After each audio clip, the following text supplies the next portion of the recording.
والسلام اسٹیج پر تشریف فرما علماء کرام قرب و جوار سے جلسہ اصلاح معاشرہ کانفرنس میں شرکت کرنے کے لیے تشریف لائے ہوئے معزز مہمانان اعظام، میں نے آپ حضرات کے سامنے قرآن کریم کی ابتدائی چند آیتیں پڑھی ہیں اور رسول اکرم صلی اللہ علیہ وسلم کی ایک حدیث پاک کی تلاوت کی ہے۔ جب رسول اکرم صلی اللہ علیہ وسلم کی عمر مبارک 40 سال سے کچھ زیادہ تھی تو آپ علیہ السلام غار حرا کے اندر جایا کرتے تھے۔ حضرت عائشہ رضی اللہ تعالی عنہ ام المؤمنین آپ کے اس سارے واقعے کو بیان کرتی ہے، جس واقعے کو امام بخاری رحمۃ اللہ علیہ نے کتاب بدء الوحی کے اندر بیان فرمایا ہے۔ حضرت عائشہ رضی اللہ تعالی عنہ فرماتی ہے ثم حبب الیہ الخلاء وکان یخلو بغار حراء، کہ نبوت سے چند ایام چند سال قبل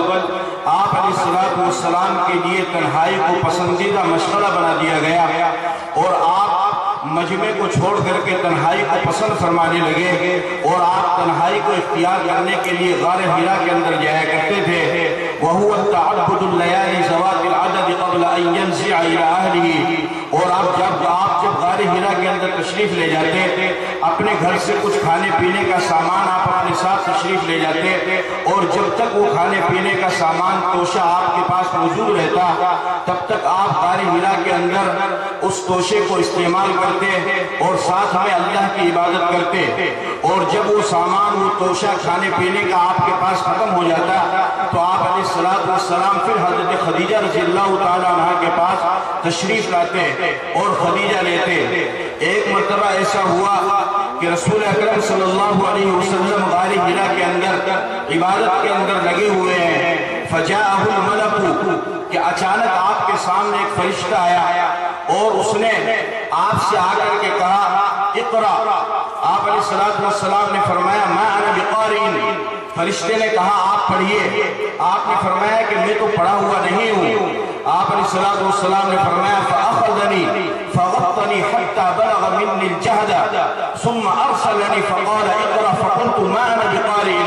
فرشتے نے مجھے پکڑا اور مجھے زور سے بھیجا اور اتنا زور سے بھیجا کہ اس کے بھیجنے کی تکلیف کو میں نے اپنے سینے میں محسوس کیا، اور پھر فرشتے نے مجھے چھوڑا اور چھوڑ کر کے کہا اقرا، پھر پڑھیے۔ آپ علیہ السلام نے فرمایا ما انا بقارئ،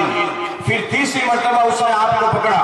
فأخذنی فغطنی الثانیہ فأخذنی فغطنی الثالثہ حتی بلغ منی الجہد ثم ارسلنی فقال اقرا بسم ربک الذی خلق الانسان من علق اقرا وربک الاکرم الذی علم بالقلم علم الانسان ما لم یعلم۔ تیسری مرتبہ فرشتے نے ہمارے نبی کو پکڑا اور کہا پڑھیے اس پاک پروردگار کے نام سے کہ جس نے انسان کو پیدا کیا ہے، خلق الانسان من علق، انسان کو خون کے لوتھڑے سے پیدا کیا ہے۔ اقرا وربک الاکرم، پڑھیے آپ اپنے رب کے نام سے جس کا نام انتہائی باعزت ہے، الذی علم بالقلم علم الانسان ما لم یعلم، جس نے انسان کو قلم کے ذریعے علم سکھلایا اور انسان کو وہ علم دیا جس کا علم انسان کے پاس میں نہیں تھا۔ یہ چند آیتیں ہیں جو آپ علیہ السلام پر نازل ہوئی، اور تمام علماء فقہاء محدثین مفسرین کا اس بات پر اتفاق ہے کہ قرآن کریم کی یہ سب سے پہلی نازل ہونے والی ابتدائی 5 آیتیں ہیں۔ جب یہ سارا واقعہ پیش آیا آپ علیہ السلام گھر میں آئے، فرجع بها رسول اللہ صلی اللہ علیہ وسلم یرجف فؤادہ،